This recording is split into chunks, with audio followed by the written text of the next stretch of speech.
चलिए दोस्तों, बात करते हैं इस एक और नई क्वेश्चन के बारे में। इस क्वेश्चन में एग्जामिनर ने कहा एक समद्विबाहु त्रिभुज का परिमाप 64 सेंटीमीटर है और प्रत्येक बराबर भुजा का आधार आधार की 5/6 गुना है। त्रिभुज का क्षेत्रफल सेंटीमीटर स्क्वायर में क्या है, ये एग्जामिनर मुझसे पूछ रहा है। तो चलिए आइए सॉल्व करते हैं।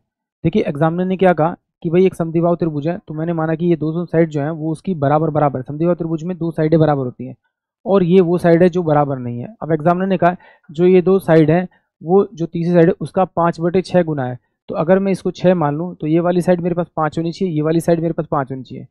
इन तीनों साइडों को जोड़ूंगा तो मेरे पास में 16 सेंटीमीटर इन तीनों साइडों का सम आएगा, यानी परिमाप आएगा। जबकि एग्जामिनर कह रहा है भैया 64 है, तो 16 को अगर 4 से मल्टीप्लाई करूंगा तो 64 आ जाएगा। इस 4 को अगर मैं इससे मल्टीप्लाई करूंगा तो 24 वाली साइड ये आ जाएगी मेरी, और 20 वाली साइड मेरे पास ये आ जाएगी, और 20 वाली साइड मेरे पास ये आ जाएगी। अगर ये इस वर्टेक्स से इस पर एक परपेंडिकुलर डालूंगा तो वो एक मीडियन का काम भी करेगी, क्योंकि ये दोनों साइड बराबर बराबर है। तो ये वाली साइड और इस वाली साइड के बराबर होगी, यानी कि ये वाली साइड तो मुझे 12 मिल गई। अगर ये 12 है, ये 20 है, तो ये हाइट मेरे पास में इसकी 16 होगी। और मुझे इस ट्राइंगल की हाइट मिल गई, बेस मेरे पास 24 है। तो 24 इंटू में अगर मैं 16 करूँगा और बाय में 2 करूँगा तो मुझे इसका एरिया मिल जाएगा, यानी कि ये कितना हो जाएगा 24/12। तो 16 दूनी 32 और ये हो जाएगा आपका 16 दो 32 यानी 16।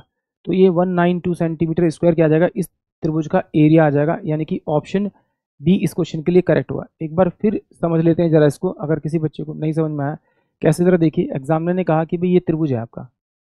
मान लेते हैं कि ये वाली साइड एक्स है, तो ये वाली कितनी होगी, इसकी 5/6 होगी, और ये वाली साइड भी इसकी 5 में आपकी 6 होगी। सबको जोड़ूंगा तो मेरे पास में कितना हो जाएगा आपका 5/6x प्लस का 5/6x प्लस में x बराबर में कितना हो जाएगा आपका, बराबर में कितना हो जाएगा, ये आपका 64 हो जाएगा। सोल्व करूंगा तो ये 10 और 6 16x/6 बराबर में कितना हो जाएगा आपका 64।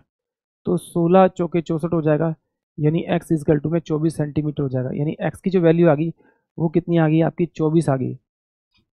यानी कि मैं कह सकता हूँ कि ये वाली साइड मानी थी, ये मेरे पास में 24 आ गई। तो 24 को जब यहाँ रखूँगा तो ये मेरे पास 20 आ जाएगा, और ये मेरे पास 20 आ जाएगा। यहाँ से एक मैं परपेंडिकुलर डालूंगा तो एक मीडियन का की तरह बिहेवियर करेगी, तो ये वाली साइड और ये वाली साइड बराबर हो जाएगी। ये मेरे पास में कितनी 12 है, ये मेरे पास में 20 है, तो मैं इस वाली साइड को निकाल लेता हूँ, इसकी हाइट निकालता हूँ। तो ये क्या हो जाएगा, हाइट का स्क्वायर प्लस में 12 का स्क्वायर इजकल टू में 20 का स्क्वायर। तो हाइट का स्क्वायर इजकल टू में कितना होगा 400, माइनस का कितना होगा 144।